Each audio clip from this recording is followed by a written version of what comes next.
Welcome back to the Faith Focus Podcast. I'm your host, Brianna, and today I am reading one of my blog posts posted on December 29th, 2024. When life hits pause, finding God in the waiting. Have you ever felt like you're at a standstill in life? It's as if your life were a movie, but this part of the story is so uneventful that anyone watching would be tempted to skip it or even turn it off. Yet here you are, stuck in what feels like a boring season, with no option to fast forward or switch to a more exciting plotline. It's not just boring, it's unsettling. You feel unsure about what's next or where to go from here. If this resonates with you, take heart, you're not alone. Life has a way of leading us into waiting seasons, times when everything feels like it's on pause. But even in these still moments, there's good news.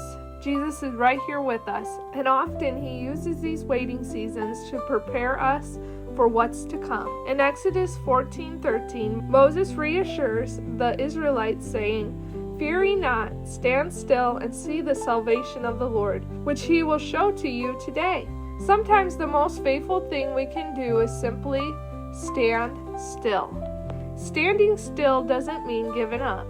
It means trusting that God has a plan even when we can't see it. Feeling stuck is not a sign that God has abandoned us.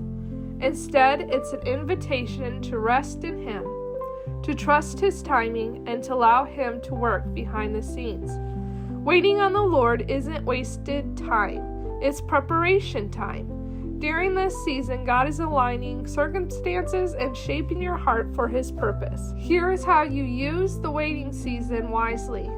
Stand still doesn't mean doing nothing. It's an opportunity to grow closer to God and prepare for what's next. Here are some ways to use this season wisely. 1. Dive into God's Word. Spend time studying the Bible. Let His truth anchor your heart and guide your thoughts.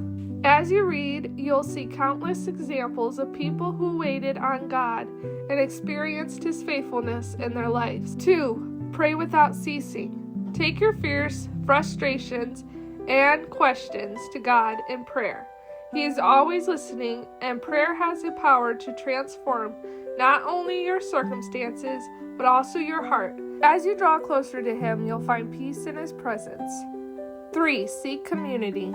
Don't isolate yourself during this season. Connect with fellow believers who can encourage you, pray with you, and remind you of God's promises. Sometimes God uses community to speak wisdom and hope into our waiting seasons. 4. Embrace the present. Even if the season feels ordinary or uneventful, look for beauty in the little things.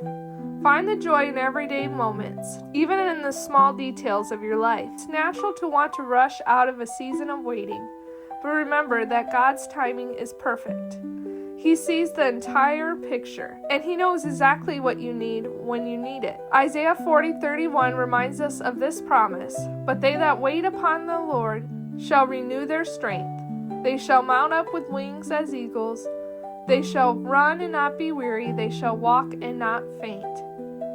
Waiting on God isn't passive. It's a refining process that builds your strength, deepens your faith, and prepares you for what's ahead. Here are my final thoughts. If you're feeling stuck, don't lose heart. Stand still knowing that God is working even when you can't see it.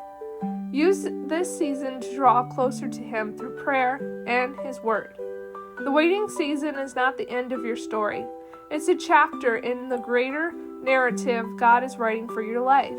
Jesus is right there with you, holding you steady as you wait. Let His peace fill your heart and trust that His plans for you are always good, because Jeremiah 29:11 says, "For I know the thoughts that I think toward you, saith the Lord, thoughts of peace and not of evil, to give you an expected end."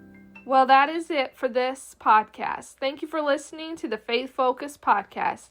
I'm your host, Brianna, and you will hear from me again. God bless.